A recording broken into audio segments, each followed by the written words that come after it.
عبید اللہ بن ابی یزید نے بیان کیا، انہوں نے مجاہد سے سنا، انہوں نے عبداللہ بن ابی لیلہ سے سنا، ان سے علی بن ابی طالب رضی اللہ تعالیٰ عنہ بیان کرتے تھے کہ حضرت فاطمہ رضی اللہ تعالیٰ عنہ رسول اللہ صلی اللہ علیہ وآلہ وسلم کی خدمت میں حاضر ہوئی تھی اور آپ سے ایک خادم مانگا تھا۔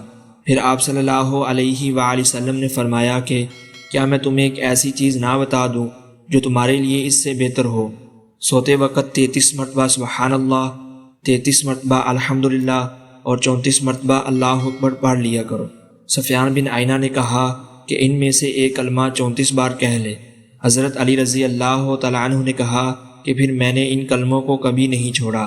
ان سے پوچھا گیا جنگ صفین کی راتوں میں بھی نہیں؟ کہا کہ صفین کی راتوں میں بھی نہیں۔ حضرت ابو ہریرہ رضی اللہ تعالیٰ عنہ نے کہا کہ رسول اللہ صلی اللہ علیہ وآلہ وسلم نے فرمایا کہ اونٹ پر سوار ہونے والی عورتوں میں یعنی عرب کی عورتوں میں بہترین عورتیں قریشی عورتیں ہیں۔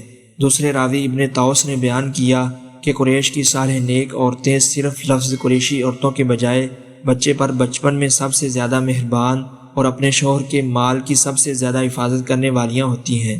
معاویہ اور ابن عباس رضی اللہ تعالی عنہما نے بھی نبی کریم صلی اللہ علیہ وآلہ وسلم سے ایسی ہی روایت کی ہے۔